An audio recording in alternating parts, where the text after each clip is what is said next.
Well, good afternoon, ladies and gentlemen, and welcome to Casey Stadium here in Cranbourne, Victoria. It is the major semi-final in the women's division at Indoor Cricket's National Championships.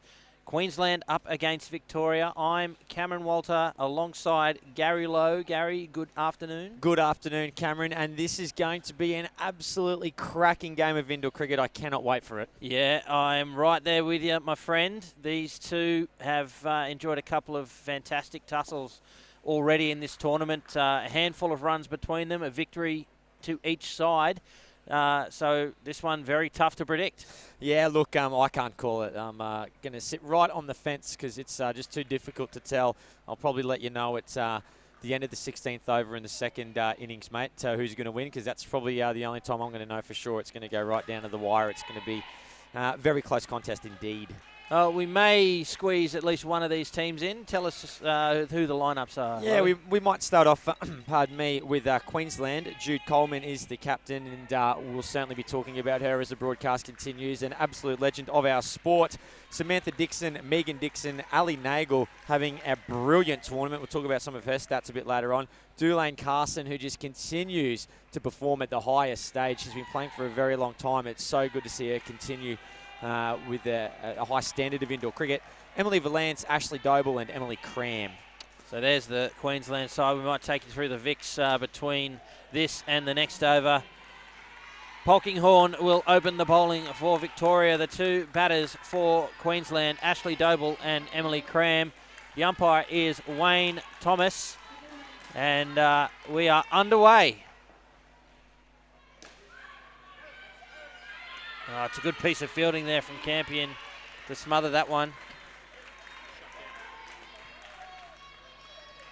It's a single off that ball.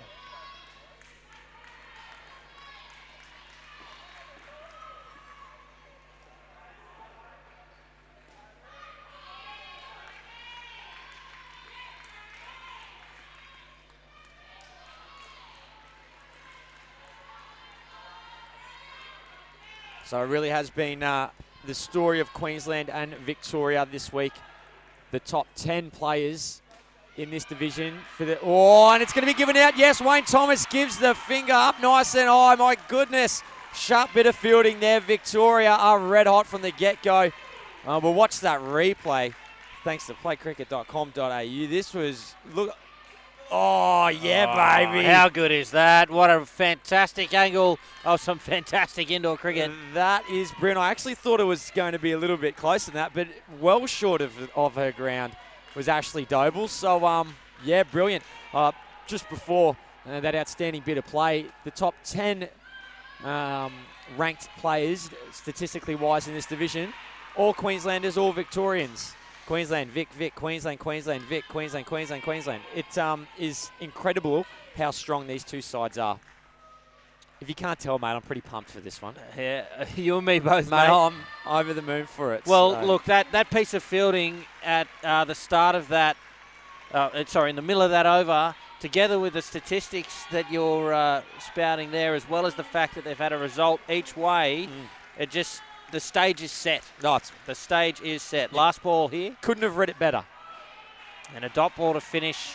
A wonderful over there. And the match is underway. -3 thanks to a run out there. And what a brilliant piece of fielding it was. Let's hear who's playing for Victoria. Lowy? Yes, good time to go through. Nicole Martin is their captain. Adelaide Campion, Bryony Polkinghorne, Ellie Donald, Chloe Rafferty, Janelle Hayhurst, Tamsin Wright and Danny Montague. Man, that is a seriously star-studded outfit. That could be an Australian team almost there for that Victorian outfit. That is a seriously good squad. Chloe Rafferty will bowl the second over. Doble is on strike. Here we go.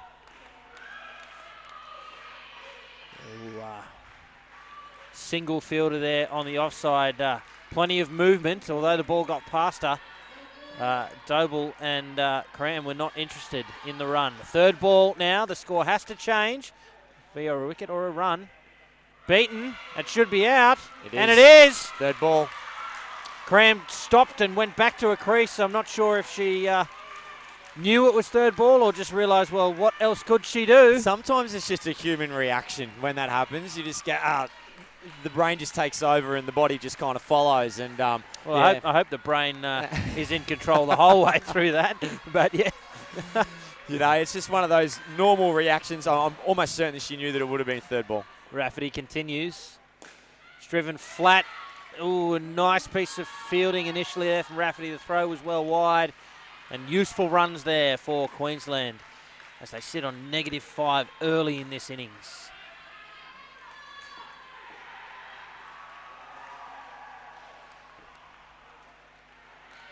Ooh, left alone by Cram. She thought it would be a leg side, but well inside that line.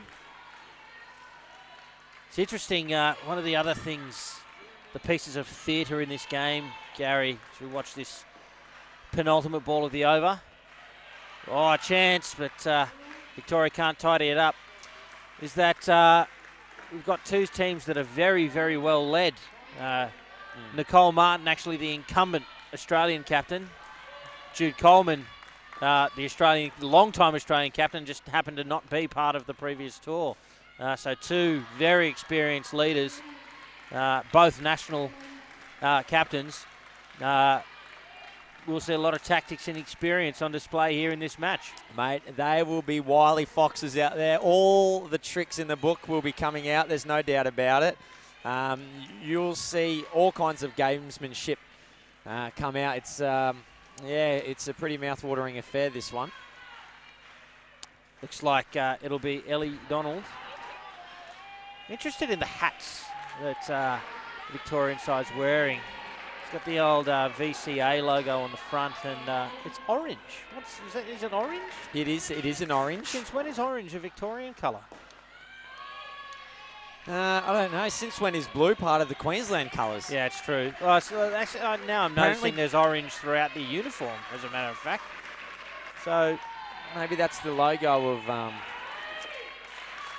the Cricketing Association. We've also seen that Queensland have got like an older school kind of logo these days on their uniforms. So I'm just having a closer look. I actually think this might, the logo might actually be, no, it is VCA. I thought for a second it might be the old Victorian Women's Cricket Association logo prior to merging or something like that, and that maybe orange was the colour. We'll try and find out what the thought behind that is, and maybe talk a bit more about the cricket rather than the colour orange on the uniform. The score is 4. They're back positive. A good finish to the previous over, a wide, and a 2 in this one. But still pretty watchful, the two opening bats for Queensland. And they have to be. I sense that Victorian fielders are on fire already. Yeah, and hopefully we don't bash it over your head too often throughout this broadcast about the talent. And oh, that's sharp fielding. Gee, that's good fielding, Bryony Polkinghorne. So many of these players have got such an immense amount of not only just talent but experience as well. Like, you know, you're looking at these two out here, Cram and Ashley Doble. They've been playing for ages, you know. Ash Doble had a little bit of a break there due to her commitment to the Royal Australian Air Force. My goodness. Ashley Doble joining the Air Force, and that kind of took her away from playing for a little bit. That commitment, her last official day as a permanent member of the Royal Australian Air Force, ended on June 14th. So I don't know if she's going into the reservist or now as a full-time civilian capacity. You know, it's amazing that this core group of women for both sides have stuck together for so long. It's very, very impressive. And that they have remained so skilled. There's a lot of talent out there. They're well honed, well drilled, well trained. Despite years off here and there, as Montague bowls the final over to this pair, who, with that, find themselves on double figures for the first time in the match.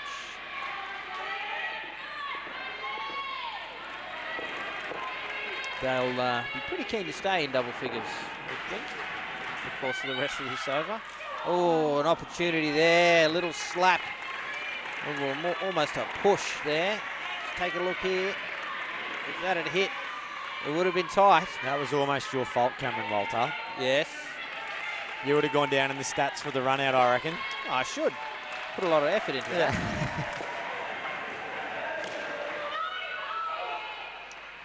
Just see how watchful the Queenslanders are. They're not going to get away with any run here that has an element of risk. For two reasons, because Victoria will pounce and also because the Queenslanders fear that. They're very, very cautious, very tentative. And it's not that they're That's why, Gary Lowe. That is exactly why they ran on one that's half a chance, and that direct hit comes up with the goods for Victoria again. You know, I was just about to say, it's not that their stroke play is cautious or proddy, because it's not. They're playing their shots, but they're being very careful and cautious on the running between the wickets. Is not, oh, look at that. Only one stump to hit as well. That's brilliant fielding in the corner. Is that Nicole Martin that executed that run out? Oh, an edge there. Nicole Martin diving forward. Can't quite get there. One hand, one bounce. That's nothing, unfortunately, in indoor cricket. Or indeed any form of cricket. The old backyard cricket backyard. around Christmas time with the belly full of Christmas turkey, mate.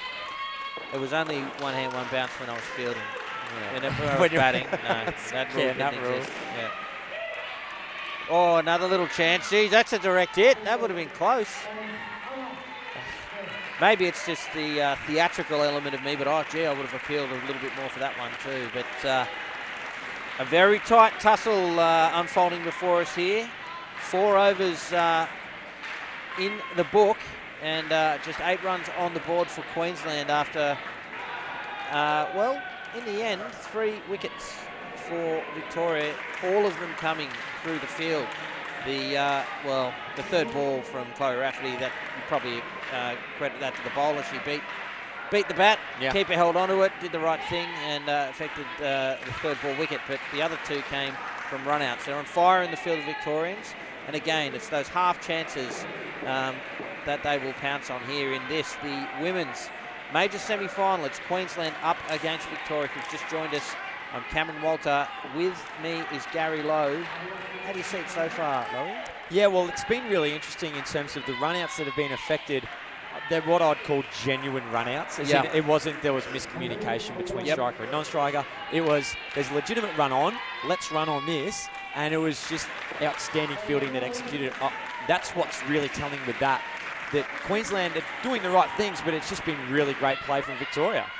Spot on as Jude Coleman gets her innings underway with a 2. Her partner is Samantha Dixon, and Ellie Donald, interestingly, is bowling her 2nd over in just the 5th over of the match.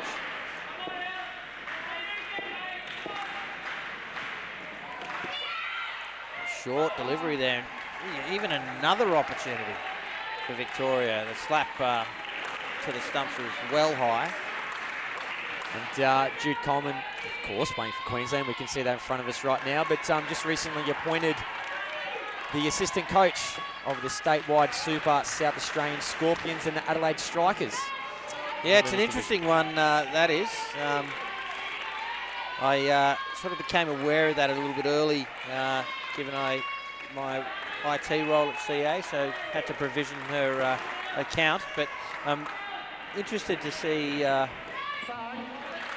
what Jude will do next year.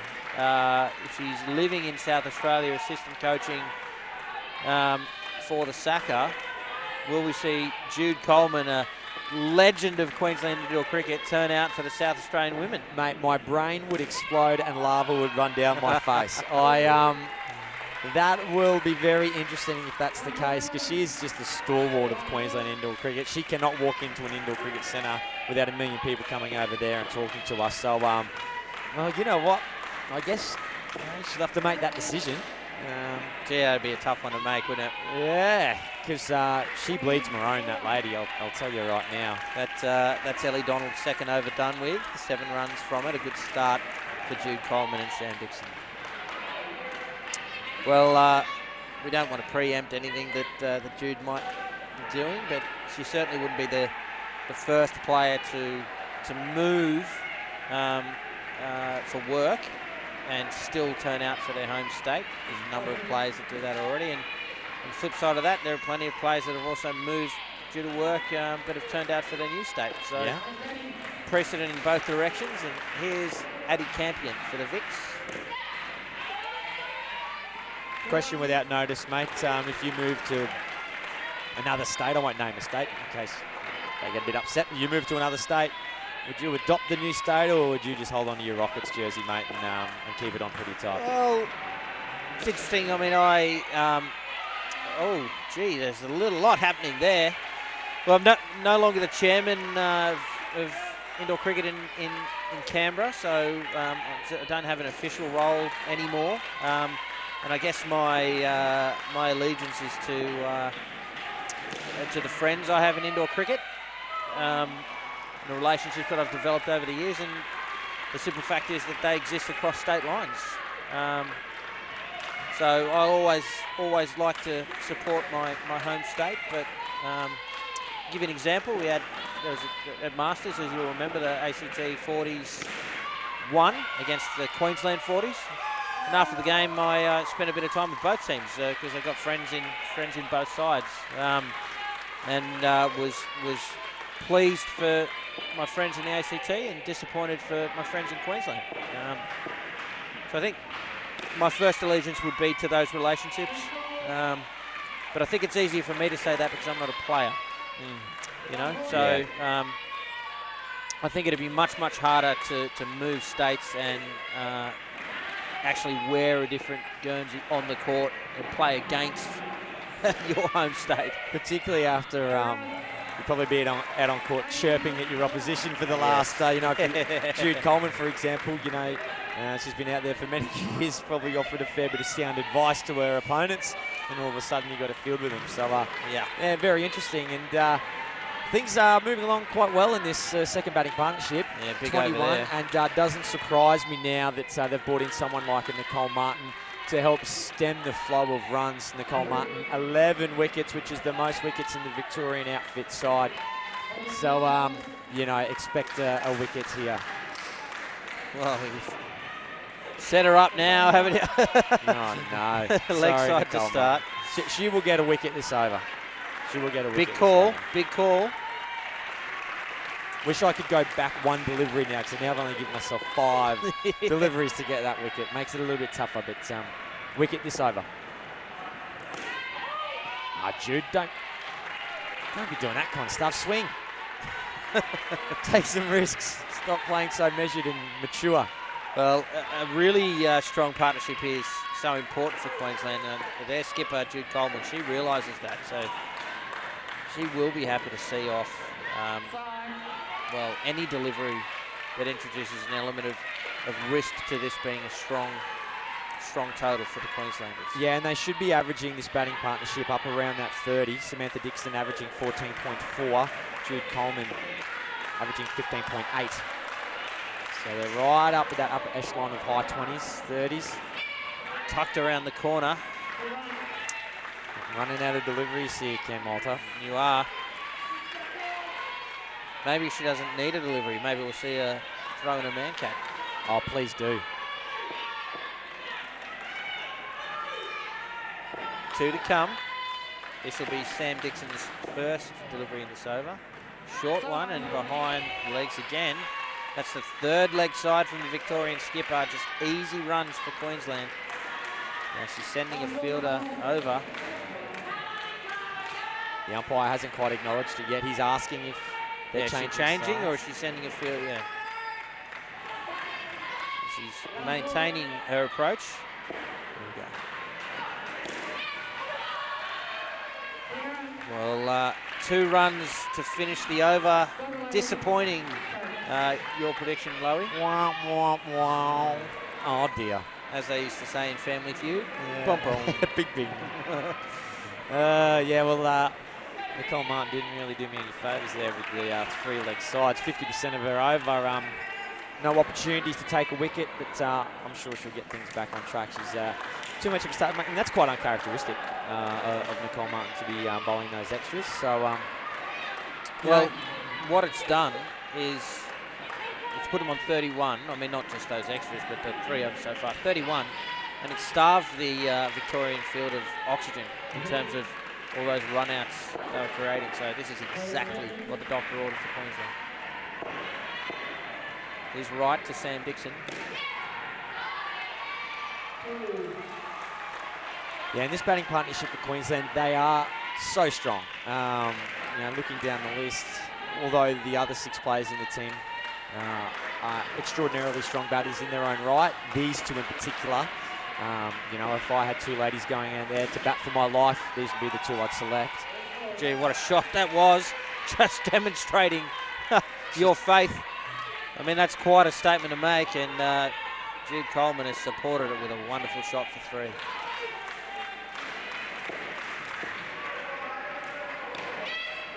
A little opportunity there, but Ellie Donald had leapt into the air. Which always makes it difficult to get one of the flat ones. Yeah, she's trying to just read that off the bat there, but it was a bit miscued there by Samantha Dixon.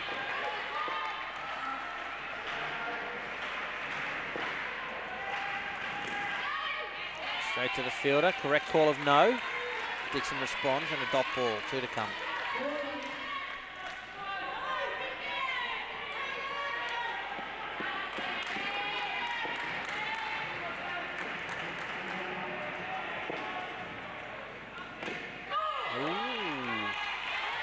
Little down up sweep attempted by Jude Coleman, and the first real chink in the armour.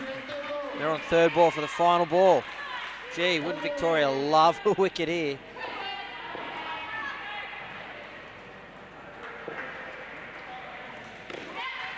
Safely seen off by Jude Coleman. A partnership of 39, if you don't mind.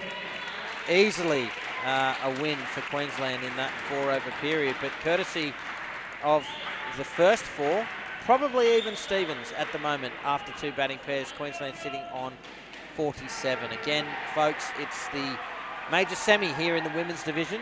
Queensland up against Victoria. We're here thanks to playcricket.com.au. Punch in your suburb or postcode and find your local centre. Take the floor, play indoor. Playcricket.com.au. We've got Delane Carson and Emily Valance now.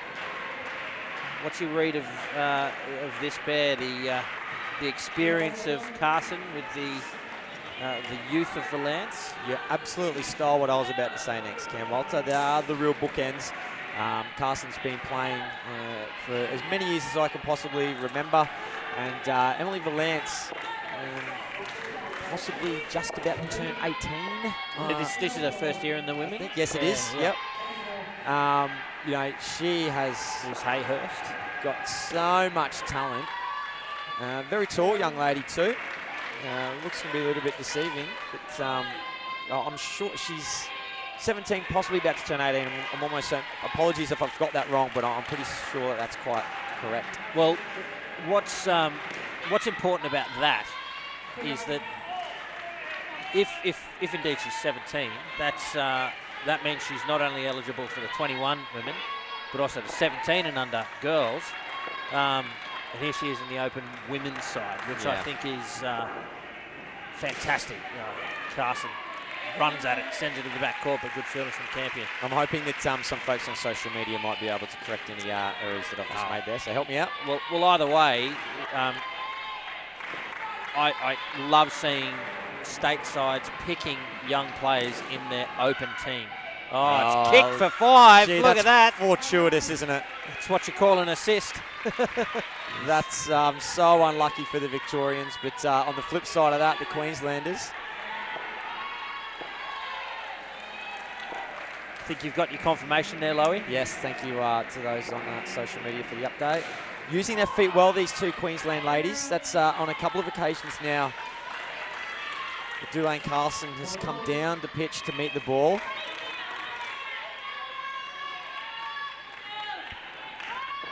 It's certainly characteristic of Delane Carson. Left alone by Valance. You don't see that too often, but he picked it correctly and said, see you later. Yeah, and just getting back to your point as well, because I'm in complete agreement with you, it is good to see, I mean, we were talking about it off air even prior to this broadcast. It's good to see the states and territories will go, you know what, you actually deserve to be in this team. Yeah. And not only that, and it's perfect that they've got Carson batting with Valance as well at the moment. It's that kind of mentorship type role. And this is Queensland really investing in their future by getting their young players with talent involved in the open side now. And that's to the detriment of the side. I mean, for all I know, Emily Valance is playing in the 17s anyway. I actually have the team this year. I can probably check that while we're on there. But her not being in the 21 side, for example, is to their detriment, but for the benefit of the side. This is Queensland. It's not an age-limited side. This is Queensland, as Nicole Martin bowls her second over. And I mean, heaven help all the other countries that Australia comes across when you've got Valance, who's just about to turn 18 with this much experience playing in this kind of environment. Yeah. You know, and you come across her in the international game, you're thinking, oh my golly gosh, how am I meant to deal with this? So, yeah, sometimes it's good being an Australian, isn't it? Indeed. So I can confirm that Emily Valance is not, despite being eligible, not playing in the 17 and under ladies side or girls side. So making the women's side her priority, and fantastic to see for all the reasons we've been discussing. Two to come in Martin's over. It's been much more on target after a couple of leg sides in her first. Oh, edgy. Looks safe. I'm curious, Gary, since you're on the stats, to see a little bit more about what sort of a tournament Valance has actually had first year at the Opens level. Yeah, well, her average is right up there towards the top with the Queenslanders, averaging 16. Wow. You know, when you've got to, and just removing the field completely, and Carlson coming down the pitch with a nice big smile on her face, she really enjoyed that one. You know, if you've got a player that's averaging 16 off her own stick, you know, combined with another player like with a similar kind of average, you look at 30, 25s and 30s for batting partnerships, which is ridiculously good. So she's right at the top of her game. Is Valance 80 runs from her 5 games. A nice little even spread. Only Megan Dixon has played every single game, playing 7. So it's good to see that they're sharing it around a little bit. It's going to be, we talked about it again with the previous game, what happens when you get into the grand final. Geez, headaches galore if you're the coach. You need a Panadol the size of a hockey puck to try and work out what on earth to do. Yeah, well, it's a good problem to have. Though. That's a beautiful problem to have. So Bryony Polkinghorne, this is her second over after she bowled the first over of the match. Kind of haven't touched on what we think the score may be. Nicole Martin, sharp as. Good from everybody there. That was good. I thought that there was possibly going to be a run out, but the communication between Valance and Carlson was absolutely spot on. Yeah, cricket was the winner. You know, just kind of crystal balling where we think the Queenslanders are going to be. You'd expect them to be 115, 120. Big scores from this Queensland side. And they're building really nicely. That's skewed into the corner, 4 runs. She comes past Polkinghorne. Bryony didn't want anything to do with Carlson, but Carlson wanted to have a chat. 25, this third batting partnership, building for a big score, even after only scoring 8 in the first 4 overs, Queensland. Great batting from these two. Sharp fielding, but safe. Courtesy of the dive. Carson just doesn't slow down, does she? Delane Carson, just an absolute warrior of indoor cricket. She's been around for a long time, but still such a dominant performer as Polkinghorne changes her approach. And Delane Carson doesn't change hers. Another 2. And moves the score along to 75 with 7 balls remaining in this pair. Yeah, Delane Carson has been playing for a very long time in Ipswich in Queensland.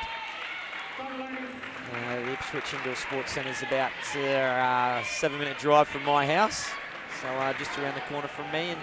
And she's won a lot of awards. I think she won Ipswich International Player Award, where she got a 3-day trip to the tropical Maldives, mate. So, Sorry, I thought we'd lost some lights, but it's just the court's next door to us, mate. I was hitting panic buttons, brother.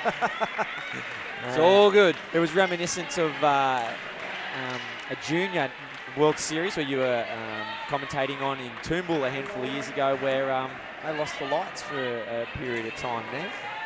Wow. Yeah, I think You've erased that from your memory, mate? Yeah, I've watched so much indoor cricket that, that one's deleted. That was a long time ago. When was Toombul Junior World Series? What was that? 6 years back, maybe? Yeah. So important over here for both sides. Queensland have done a fantastic job of rebuilding this innings after a tough start with just 8 on the board. And are really looking good to get that 100 plus 115 sort of score that we've talked about. An opportunity here, though, for Victoria to derail that once again. But for the moment, it is just all Queensland in this batting pair. Unfortunately, things just get even more scary for Victoria. Alison Nagel's coming out to bat next. Not only does she have the highest average in the Queensland side, for the skipper. Needed to be a direct hit, unfortunately. It did. Not only does Alison Nagel have the highest average of 18, she's also got the highest strike rate of 138.56. So not only is she scoring runs at will, when she does hit the ball, it's staying hit and mega runs coming from it. So look out. Yeah, some fireworks on the way. Oh, beats Delane Carson, who backed away and tried to hit her trademarked down up swat for 2. It's now third ball. Runs at it and hits it past a diving Addie Campion for 5. Gee, that stings. Yeah, she's been doing that quite often and regularly in this batting partnership, has Carson. Coming down the pitch, using her feet. We've seen it quite often. Delane Carson putting on an absolute clinic at the moment. A little bit of traffic for Valance to navigate, but does so safely and takes a single from the final ball and a 39-run partnership for the second partnership in a row. What a recovery it has been from Queensland. And as you said, the news doesn't get much better with Megan Dixon and Ali Nagel out on the court. Yeah, I think these two Queensland ladies will be looking to take Victoria to a pretty dark place. You know, Alison Nagel averaging 18. The other Dixon, the Megan variation of the Dixons. Oh, gee. Not sure that Megan she doesn't like appreciate being being called the other Dixon. There must be battles in that family over who's the primary Dixon. Yeah, must be. But I think in a previous game we were talking about the Christmas cricket that everyone has. Mate, Christmas cricket at the Dixon household would just be off tap. Yes. You know, Megan Dixon averaging 13.71. So, you know, crunching numbers. Again, you're looking at an above average score of 30 plus. You know, and by the same token, that's going to get Queensland there or thereabouts. You know, what did I say? I think I said 115 or 120. Yeah, thereabouts for the Queenslanders. So if this batting partnership do what I think they will do, that score will be right in line with expectations. And, so game on. You're spot on. I think it's always the X factor. You take an average that has been compiled against multiple teams and apply it to a single team, one of the better teams in the competition. You would usually expect that to slightly come down. Agreed. But and that's certainly the case with the first pair in this match. But for the other two, they've gone up.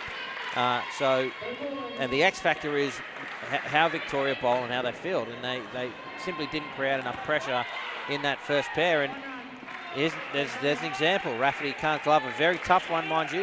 Yeah. Tough Yorker length delivery on leg stump. So sorry, it's not even Rafferty there. It's right. You know,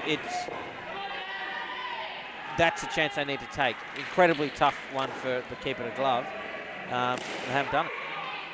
Polkinghorne, dominant fielding, but it's just a dot. And just speaking to the advocacy of your point, you know, the scores that this Queensland side have hit against Victoria are a little bit under.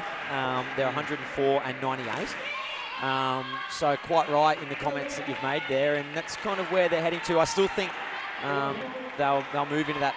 I'm hoping they'll get to that 115, so I've put my foot in my mouth. But I did that with Nicole Martin as well, and she made me look like a right royal goose. But, you know, that happens sometimes.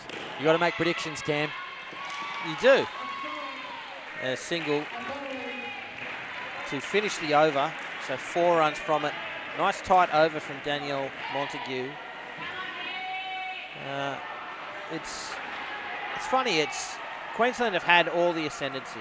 Well, ever since basically the 5th over of the innings. Yeah. And I think you're right in that we're looking at a 115, 120 score. But I don't by any stretch think that that's beyond Victoria.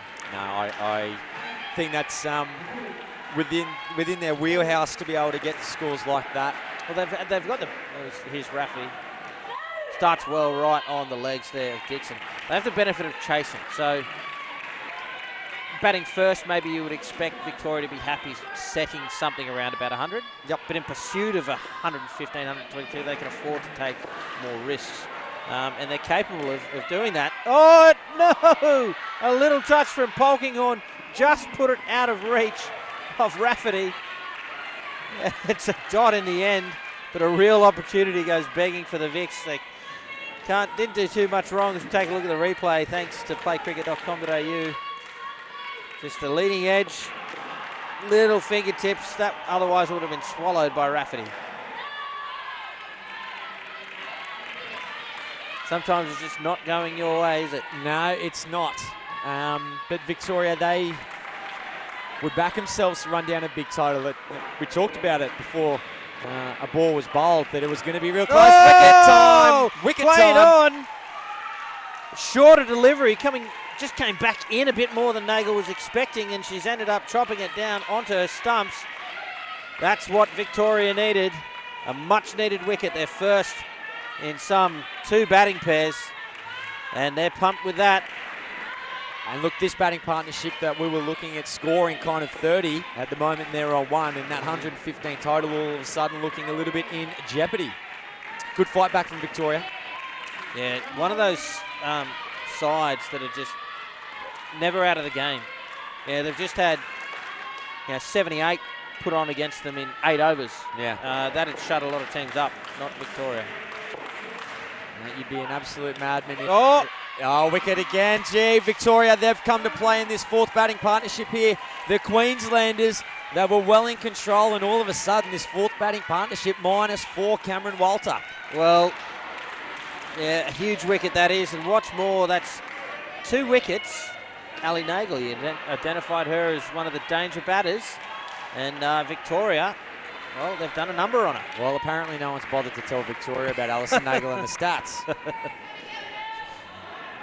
Well, that's the X factor, another X factor, pressure of a final. Now, again, this is a major semi, so it's not sudden death. The winner gets another opportunity, and you would think that either of these sides losing this game would still enter the next one, the prelim as favourites.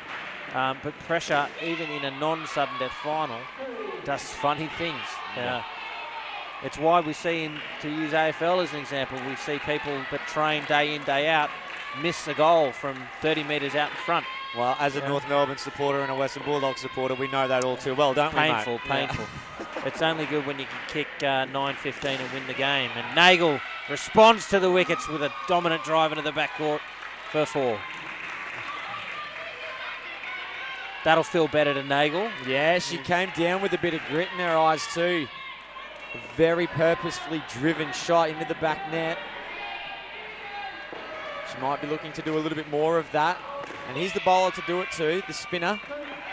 You can roll the dice, come down, just make sure you get to the pitch of that ball, because if not, Hayhurst, she can turn them.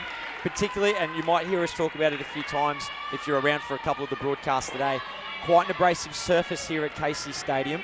It's a very fresh court and the ball really does move. So,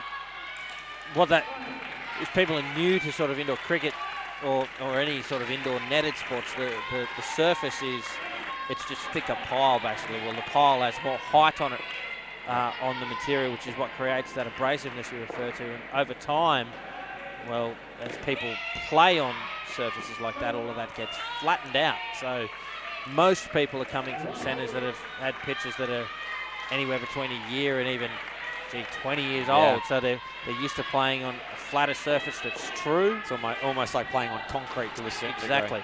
So this just adds another element to the game, and it's a fantastic element to introduce at this level. And speaking of fantastic elements, how about that shot from Ali Nagel? It sounded like he enjoyed it. And this has been a couple of championships in a row now that we've played on courts that have been relatively new. If we cast our minds back to Toowoomba last year, similar set of circumstances. Yeah, so that's the dynamic part of that fact, is that day in, day out, these players don't play on this sort of surface.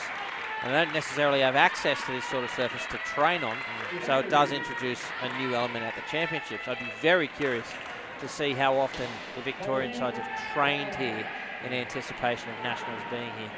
Tamsin Wright will bowl the final over the innings and starts with a leg side to Ali Nagel, who, after losing a couple of wickets, now looks pretty steely-eyed. Yeah, should be looking towards the back of the net as that one stays down just a fraction, and Alison Nagel playing across the line. Looks down towards Megan Dixon. Does the old fist pump, says we've got this girl.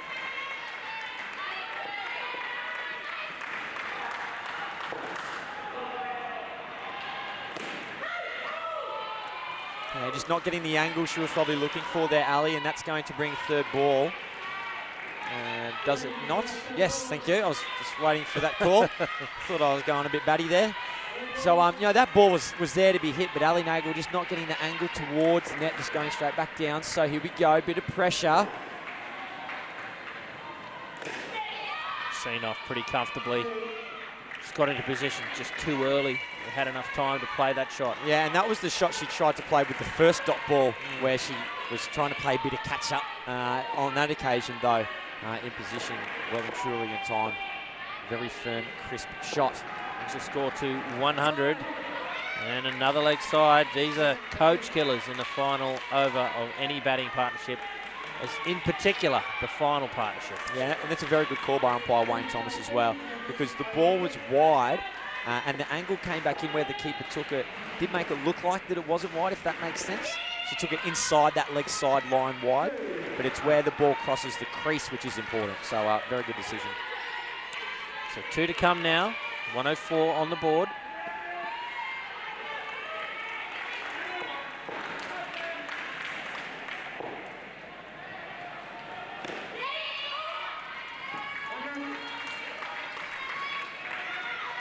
That was a single, and well, it doesn't look like they'll get to 115. No, I was trying to think. What was I thinking? No ball, maximum 7, run a double. Well, they'll get the ball again, so they wouldn't need to, but... Well, was that a no ball off the pitch? Gee, that was close. I'm willing it. Willing it just to get you total. A single there, 106 on the board. It isn't the 115, but it's in the 3 figures, and I think Queensland will be satisfied with that and back themselves to defend it. It is the major semi-final in the women's division here at Indoor Cricket's National Championships. Thanks to Cricket Australia. We should thank our broadcast partners, Sportscast Australia, doing a wonderful job here at Casey Stadium, bringing you these images so you can enjoy the best indoor cricket you'll see right around Australia and the world. If you're just joining us, I'm Cameron Walter. I'm with Gary Lowe. 106 on the board for Queensland. Slightly less than what you were thinking they would get to, but how do you feel about it as a Queenslander yourself and a fan of the game? Yes, look, 106, I mean, we talked about the scores that Queensland had put against Victoria, and that's probably a little bit where it was. You know, perhaps I overinflated where they were going to be at going off their average. I did take a little bit off it, but just not enough. So 106, is it advantage Queensland? Probably. Can Victoria chase this down? Absolutely. So I don't know who's going to win this one. again, I think at the beginning of the broadcast, I said I'll let you know at the last ball of the 16th over in the second innings. And then I think it's going to be something similar to that as well. This first 4 overs, this batting partnership is going to be absolutely massive, and I'm very glad, and I know you're a big advocate for it as well, seeing captains come out at very appropriate times where they really need to lead from the front and go by their actions more so than kind of their words. Instead of telling, they're actually doing. So I'm pleased to see that Nicole Martin has done exactly that, and she's out there with Ellie Donald, who has been scoring runs like an absolute madwoman, averaging 17.33, which is the highest in the Victorian side. So you can tell Victoria understand the importance of getting out of the gates real quick. Yeah, as to Queensland opening with Sam Dixon, and we're underway in the run chase. Watchful start from the Vic skipper to dot ball to begin with. And don't forget the 2 previous encounters. If you add all the runs up from those, a single run separates these 2 sides. And they're right about the same, as you said, I think it was 98 to 90 and 111 to 104. So we're right in that range of a competitive total for both sides, as you said. We're on 3rd ball early. What can Sam Dixon do? A little bit too much width, and Nicole Martin helps herself to 2 runs. The Victorian run chase is underway. Yes, Nicole Martin, we've talked about her experience, not only with what she does on the court, but also her employment as well, the Indoor Cricket Development Officer. That's Cricket Victoria, experience in that aspect. So she's all over this sport, not only in the indoor format, but also the outdoor format. Not sure she's still at Cricket Victoria, is she? No. Yeah, one of the things that Nicole Martin has as a feather in her cap is not only her prowess on the court, but in that role, and even subsequent to leaving that role at Cricket Victoria, has done a huge amount for developing female cricket in general, and in particular indoor cricket. Yeah, absolutely agreed. Huge amount. So, oh, a chance there. Very risky run. The flick, if it had hit, it would have been out. But Victoria certainly owe the success of their female cricketers in the indoor space. They've had a lot of success at the youth levels as well, and at the opens level to Nicole Martin, both as a player and as a supporter of the game. Yeah, and what I quite like about Nicole Martin as well, you know, you just look at someone and just go, man, you're a leader. Like, I don't know what it is about you, but they've just got this persona, and you're just like, man, I'd follow you most places. You know what I mean? Yeah. You know what you're doing. I've got confidence in you. And Nicole Martin is certainly one of those ladies. And, they talk about natural-born leaders. I don't know if leaders are born or made, but Nicole Martin, she's a wonderful, not only an ambassador for our sport, but to lead, particularly as she's done, as you've said, kind of in the development and the nurturing of indoor sports in Victoria and across Australia. Emily Valance bowling her first over. Just on Emily Valance, I'm talking about how big a call it is and how good a call it is for Queensland to pick her in this side. How about the fact she's playing in the 8 here in the major semi-final? She's been picked in the run-on side. Chance. Oh, I think that was just short. Unsighted here. Yeah, I think it died on her just as it came to her fingertips. But, it certainly speaks to the confidence that the Queensland coaching staff. Sorry, that angle on that replay, fantastic. It's good stuff, Sportscast. Love the work they do. Sorry, mate, go on. We'll just watch this unfold. Oh, I thought that would have been possibly a run out. I think it's cement for Dixon down there. It's a long way down for the tall lady, but she was quick. But, and that shows that the Queensland coaching staff have got immense confidence in her. And some may say that it's a brave decision, but I'd say it's a common sense decision. She's at the top of her game. She's playing well. Hit 20 runs off her own stick. Yeah, throw her in there. Some may argue that if it gets into a pressure situation, how will a young person handle that? That's the one thing that unfortunately experience, you can't go away and get a certificate to an experience. It's something that only time provides you. It gestates over time.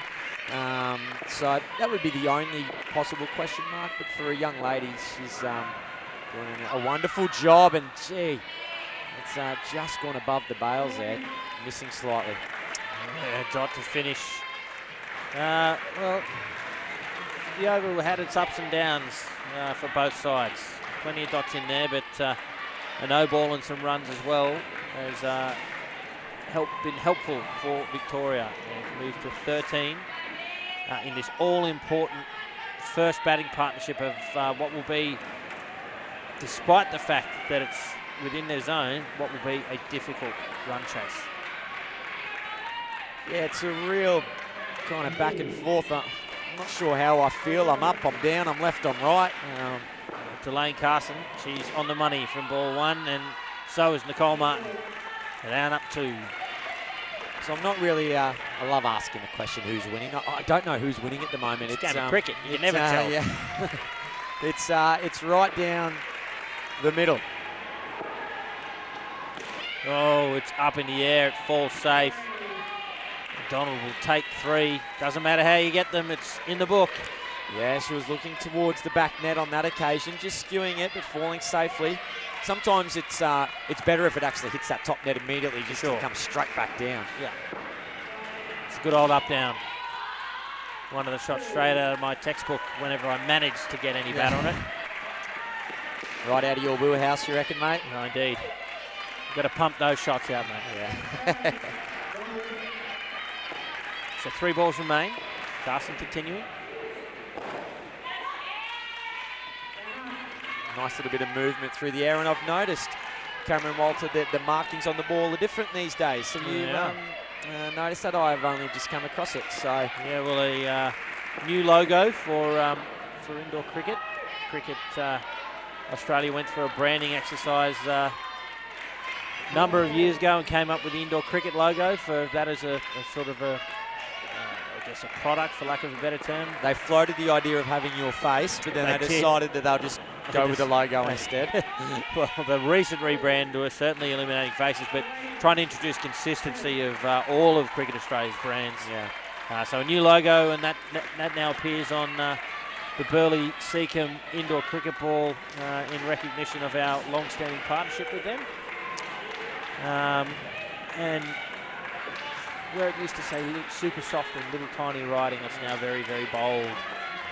Don't see a lot of the other ball that gets a lot of run is the low impact, which is slightly harder ball, possibly lighter. Those are the red stitches. Have you ever played with a blue stitcher, Lowy? No, I don't think I have. Yeah, I'm not even sure if they make them anymore, but they were hard as rocks. So probably, again, I'm just kind of shooting from the hip here. Would have been very good for the domestic or in-house kind of leagues, were they? Great from forever. Great from a centre owner perspective in that they lasted forever, but very bad if you're a front court fielder. On a cold night. Yeah, because they take out your eye socket. Coleman, bowling well. Victoria get themselves a sneaky little run there. And they've moved to 25 with 4 to come in this opening pair. Right about where they need to be per partnership. Chance at the top. I'm not sure why Nagel didn't throw that. Donald was pretty far down. Yeah, I thought the release was coming, but it never did. And Donald, recognising the gravity of the situation, diving to get back as well. So interesting. Ali Nagel now moves a little bit squarer on leg side. So you'd expect to see Dixon on the leg side sweep come in pretty quickly, and she does. Well, there was an opportunity there for Dixon, I think it was. Probably at both ends. I think Donald, who does advance a fair bit, was always home down there. Needed a turn and throw to try and run out Martin at the top end, but it's all in the history books now. 2 to come.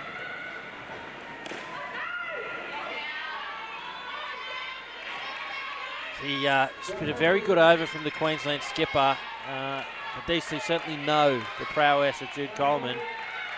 Been very watchful. Happy to take 3 from it so far. The final ball now. Flat, there's a chance, and I think you'll find that's why Nagel was squarer for that shot in particular, but Victoria get away with it. Another 2 runs, well batted from Nicole Martin and Ellie Donald. They've posted 28, very much on par for this run chase.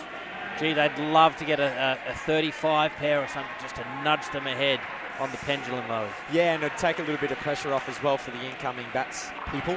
That last over there from Jude Coleman I thought was quite telling. That score could have been a little bit more inflated, but she kept it reasonably contained, and you'd expect to see that, taking 84 wickets in her 16 Women's National Cricket League matches and outdoors. She's got experience coming out the yin-yang, so she's put that to good use there in that last over. So that's good, it's kind of like the fire's out and you've got to do those containment lines and do a bit of back burning. That's a little bit what that over was, and we'll see what can happen here in the second batting partnership. Queensland are going to need to take a couple of wickets here just for their own sanity. Sanity. They're for their own sanity. Very good. Addie Campion and Danielle Montague are the batters. Megan Dixon, the bowler. You're watching another tight tussle between these two wonderful sides. It's the women's major semi-final. Addie Campion's underway with a single.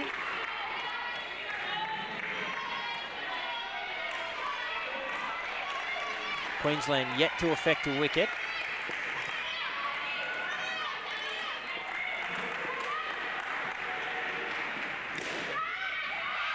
Well, there it is. Good boy, Cameron Walter. I just bought you one, Queensland. Will that be the spark they need to get on top early in this run chase?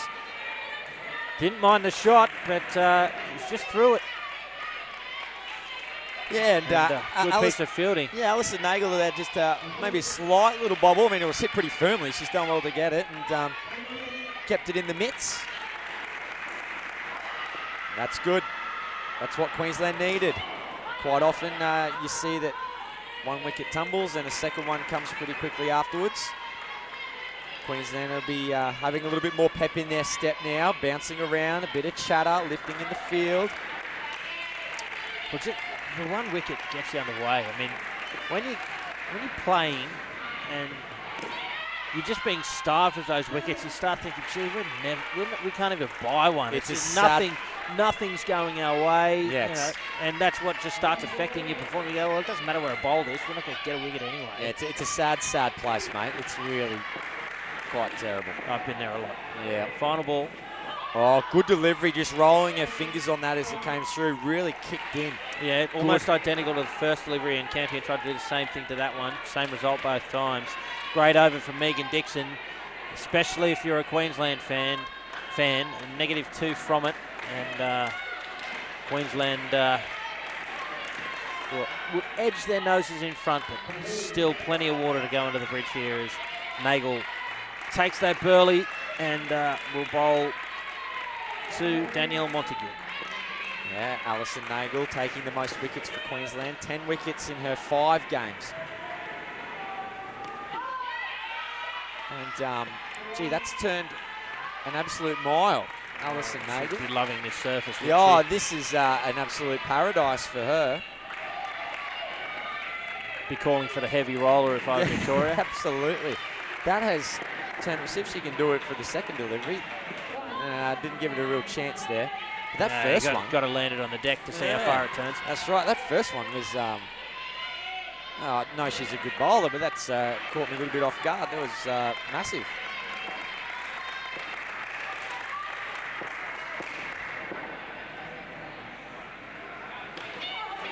Oh, confusion, and that's a gift wicket. I don't know whether there was a yes-no call there from Montague, but Campion, she's edged it. It turned around and ran immediately. You take a look here on the replay, thanks to playcricket.com.au. She had a look back and took off.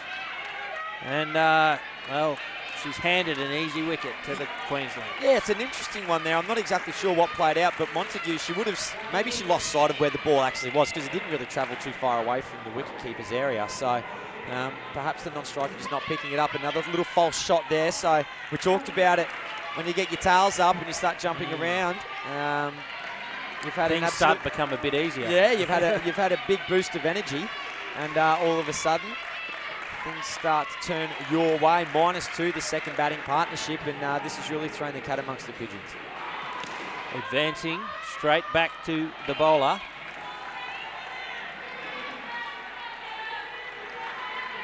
Be a big smile on Jude Coleman's face.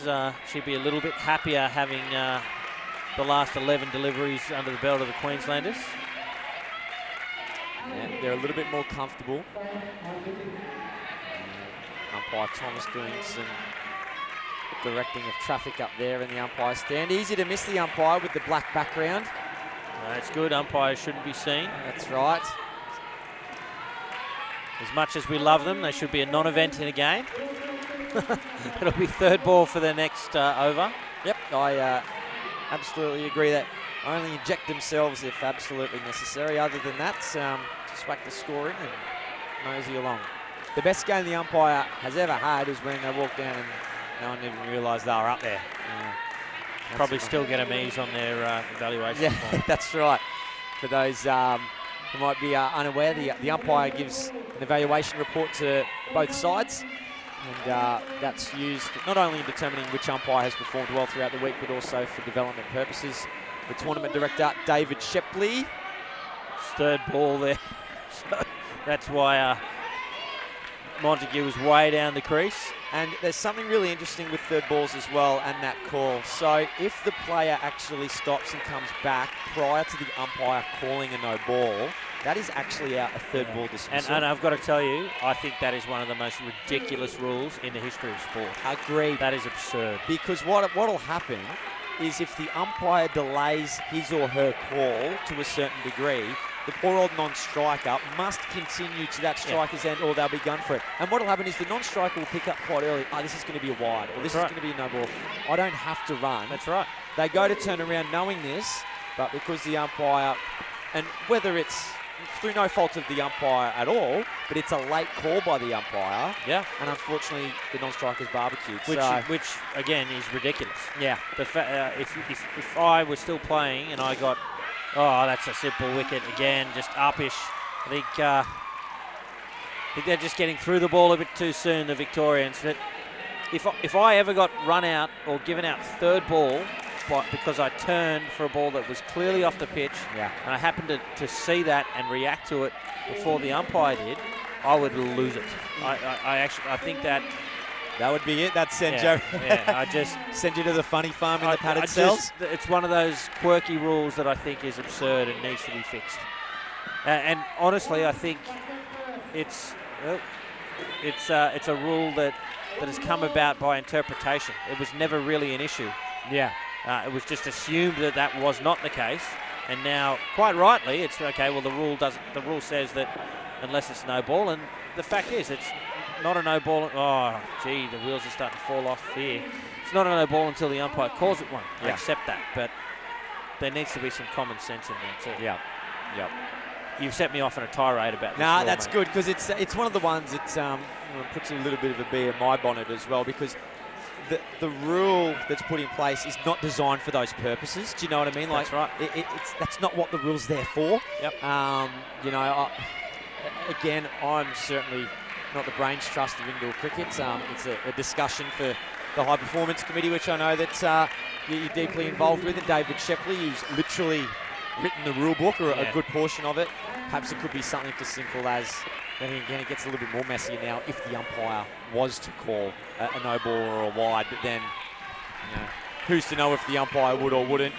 You'd be going from what the umpire kind of says, I would have. Who knows? Yeah. No, I'm not too sure. Yeah, that's why I leave it to the people at the big oak table at Cricket Australia, mate. Well, we don't sit around an oak table. It's more teleconferences these days, but yeah, look, I definitely think that needs to be tidied up, but dealing with bigger issues like the next Hall of Fame inductees, big one, which will be revealed tomorrow night. But this game, probably a couple of future Hall of Famers here. Ashley Doble continuing in a pair where Queensland have really taken control of this game. A direct hit, it's tight, but Campion's home. It's going to be a single-digit well, I think it will be a single-digit pair. Queensland suffered one of those as well, but they happen to have 239 partnerships that followed it. Yeah, and that's going to be the tricky part. It could be very even Stevens in that regard. Both teams have got 3 really, really good batting partnerships and one that didn't do quite so well. But to be getting scores of 39 regularly throughout a game in your batting partnerships is crazy good, and it's very, very difficult to do, particularly when you're chasing now. We talk about it quite often, the mentality between chasing and posting a score. Definitely. So the pressure's really going to be on the Vicks. Left alone by Campion, catches her legs on the way through, so it is a dot ball. And one to come now. Well, this has been likewise. It was the batting partnership that we thought was going to do really well for Queensland. I mean, they still ended up getting 20, which wasn't too bad, the one with Nagel and Egan Dixon. But this batting partnership here between Montague and Campion, ballpark to get around that 30 or high 20s. But not the case. They're 5 with 1 delivery to go in the 8th. At a critical moment in the game too. Yeah, real turning point.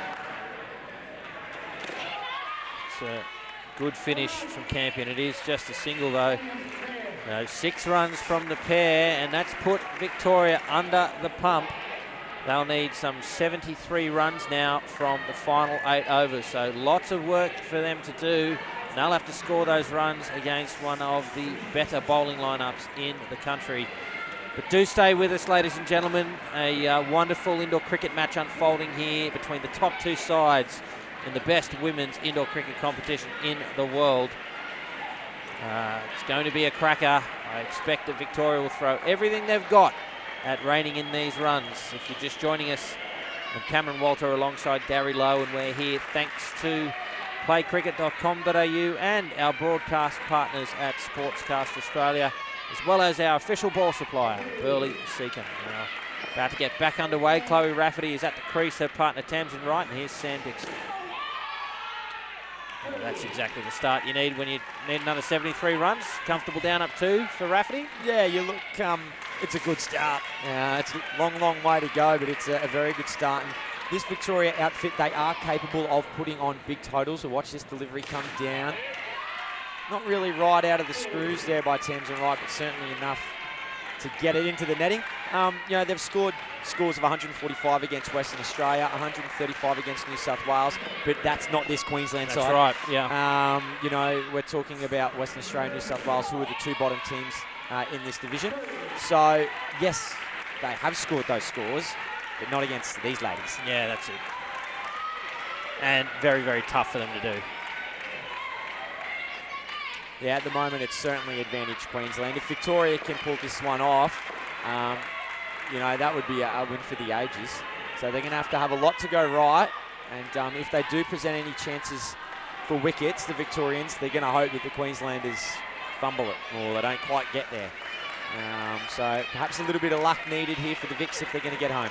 Well, I think the key for me is going to be, not losing wickets like that one, as Queensland take a fairly simple catch and with it a little bit more control of this game. But prior to that, I was going to say the key for me will be Bryony Polkinghorne, one of the best bats in the country. Multiple-time international indoor cricketer of the year for Australia.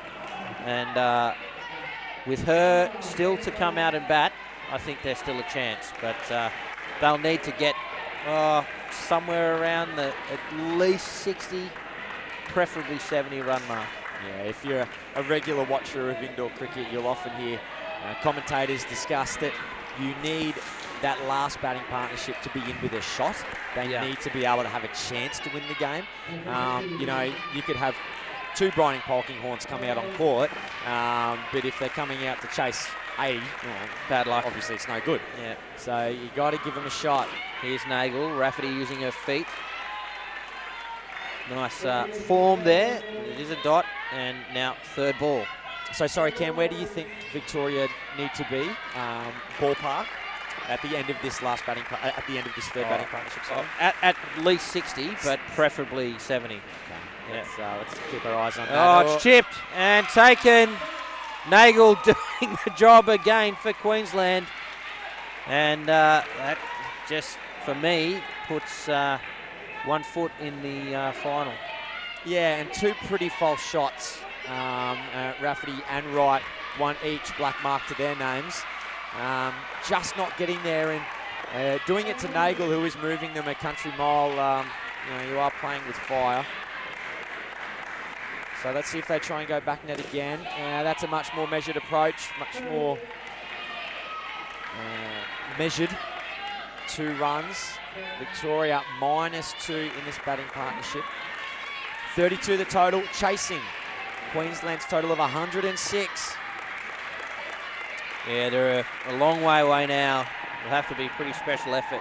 But it's this pair that's got to do the job now to give that last pair the chance you were talking about, Lowy. And those kind of shots I like. That's good. Where are we? We're coming down towards the end of the 10th over. So there's still 2 more overs to go. They can build up to a reasonably healthy 20 for this batting partnership. Well, and again, that's great, but yeah, they need 30 is what they need. Oh, no, it's off the arm. It is. Good. Oh, extras, and they do take it. Good game awareness, ladies.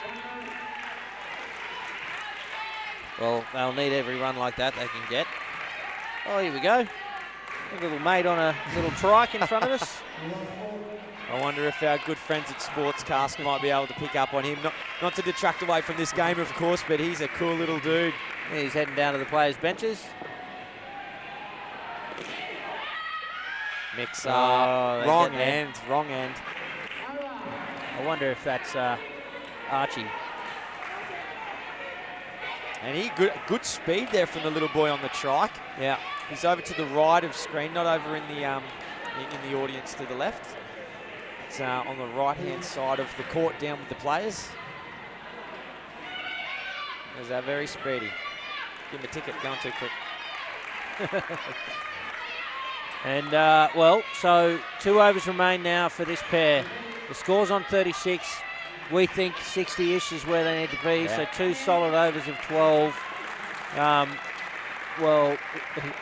That's what they need, at least.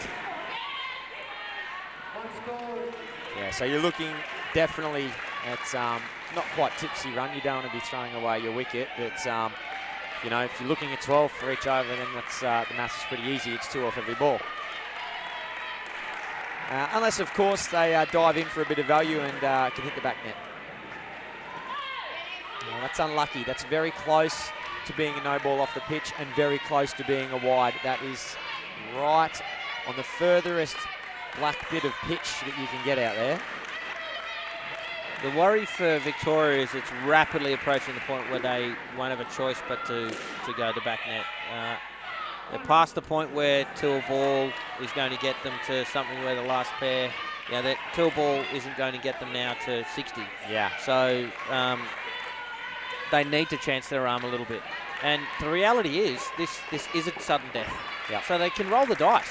It's not the end of the tournament. They can roll the dice, and in doing that, learn more about the opponent they may end up facing in the final. How does an Emily Valance respond if you run at her?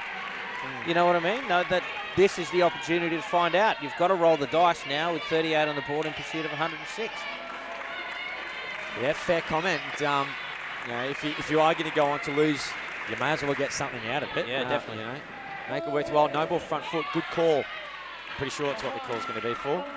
Yeah, good call. She's got awfully big hoofs as Emily Valance. I reckon she's probably a size 10. You're a shoe size connoisseur, are you? I get my shoes from the old Ken doll packages, mate. I only got size 2s or 1s, I reckon. I'm only a little bit... Mate, I'm only a comfortable 10 and a half, 11. Well, Cameron Walters already mentioned it in the broadcast that we're going to have to see a little bit of fireworks here from Victoria. I mean, most punters wouldn't be giving them a chance, and to be fair, I'm not too sure about Cameron Walter, but I'm really not giving Victoria too much of a chance unless something really happens now. Well, yeah, they just need a big over here, even if it's not one that gets them to 60, and let's be honest, even if they do get to 60, that still means the last pair needs 47. Yeah. So But they at least need something that gives some momentum. Yeah. And that's a couple of back net shots. Something that can potentially swing the game back in their favour.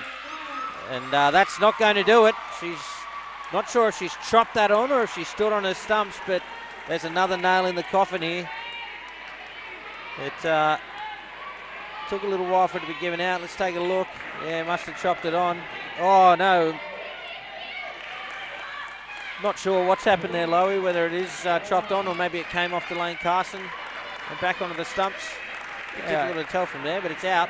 Yeah, it was given out bowled by the umpire, so must have just got a tickle on the way through. And just getting back to what you were speaking about, Cameron, it's the players out there, they must be acutely aware of the current situation, but we haven't really seen these two Victorian batters go for anything. That's right, yeah. I wonder how much of that, Lowy, is that they're thinking about the next game and ensuring that they're in it. You know, surely there'd be an element of fear that, all right, if I start running at this and lose a couple of wickets and trying to get us back into the game, maybe I'll get dropped. Yeah. You know, I'm not too sure. I'm surprised that someone from Victoria hasn't come across and had a bit of a discussion with them about perhaps what to do or what the game plan should be. But there's been no real urgency to go to the back net at all. To be fair, I haven't seen anything past the 3 net in quite some time. Well, I'm certainly hopeful that it's Polkinghorne and I guess it will be Hayhurst batting last. They certainly will go the back net. So we might see some fireworks after all. 1 ball remains in the third pair.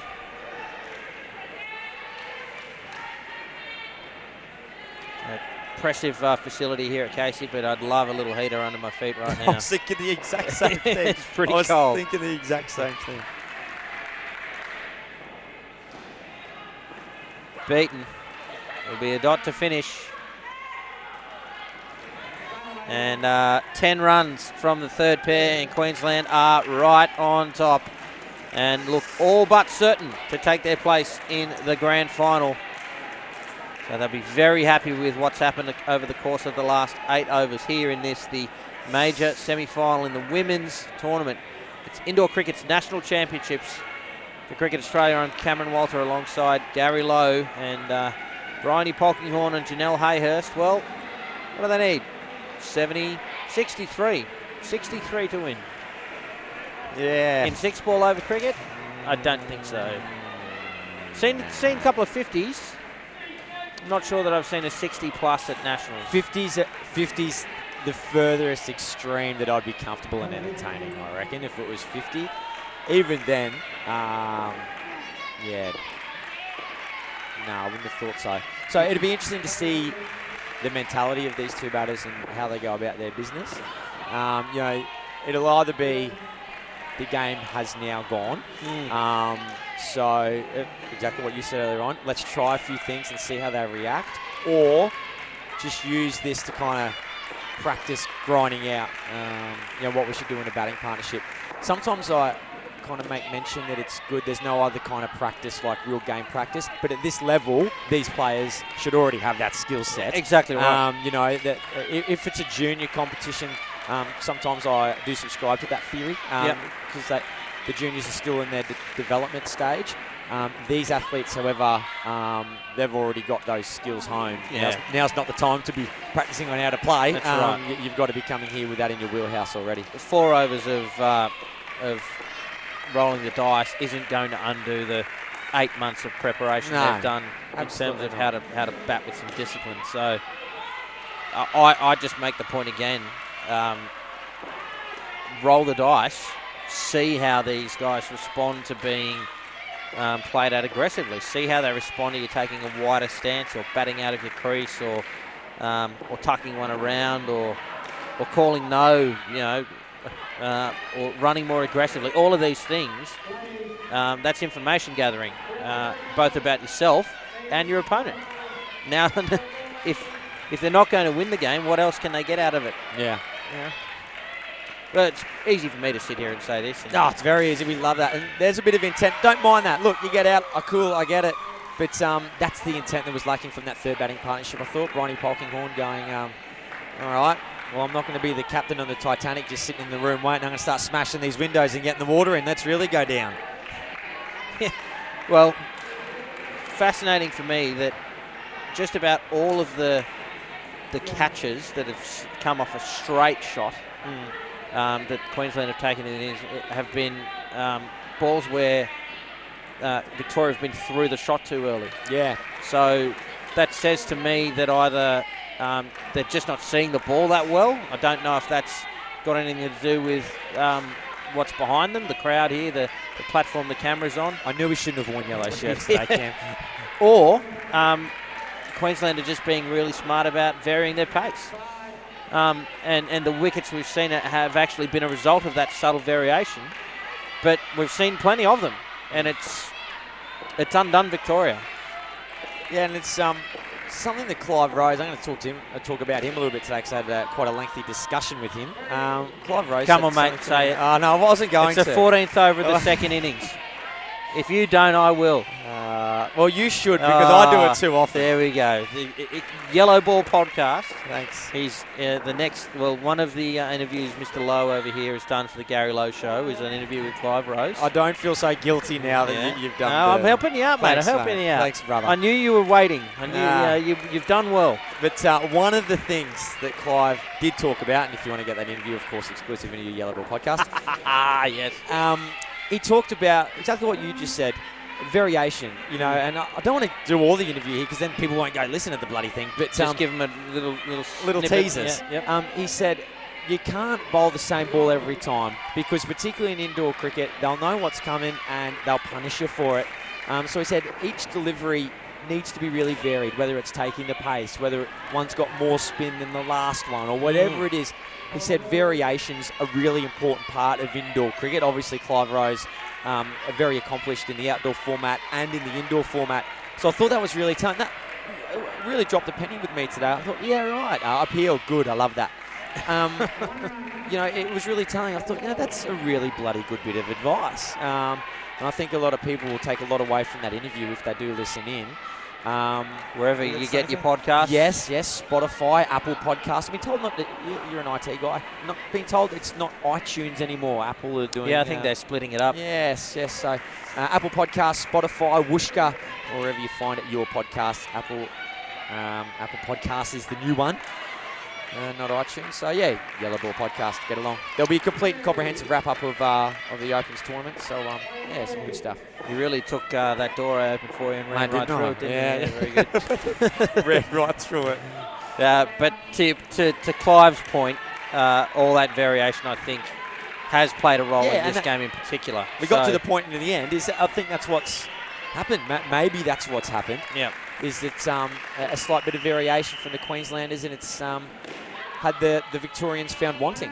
And look, if it's not that subtle variation in terms of pace or dropping it in a little bit shorter, then Victoria have misread the pace of the ball. Correct. And not just one, but multiple batters in the Victorian side have had that issue. So that makes me think that it could be something to do with the venue, the light, this court. They may not have played many games on it, but that's something they're going to need to address. And exactly what you said earlier on, and you're quite right. That now is just information gathering. Yeah. That's something that you can be mindful of for the next game that you play, and an area in which you can do better next time. And that's good. What's the old saying? I'm not sure if I really agree with it, but you don't lose, you learn. Well, I guess that's kind of true. My saying that I do agree with is winning is everything. Yeah. Victory is life. Yeah. Victory is life. But you're right, yes. And look, the Victorian side, they're no slouches. They will absolutely learn from this game. Yeah, I've been talking about it. I'd love to see them do some different things to try and put Queensland under pressure and learn from that. But they will learn from what's occurred already, be it whether it is change-ups of course the issue or it's this court or simply they didn't prepare well for this game. Whatever it is, they will absolutely learn from this game. The challenge for them now is they now have to turn around, and if they want to try and put into play what they have learned, they have to win through the prelim to get into the final. That's one more game for tiring bodies. One more game of pressure where all these things could go wrong. So it's a huge win for Queensland in what we thought would be a much, much tighter clash than it has proven to be. Yeah, well, I was predicting that I'd be able to give you a call on who was going to win at the last ball of the 16th over, but we really kind of knew well before that, didn't we? Oh, that's a very sharp delivery. Unlucky not to take the wicket. Well, how's this? Queensland, there's some 50 runs in front. Jude Coleman's only bowling a second over now. Yeah. So imagine being in this position with that sort of firepower held back. But it's such a good win for Queensland because they too have learned something from this game. That is, if they execute their plans at the right times, they can do this to a side the calibre of Victoria. 3 balls remain now.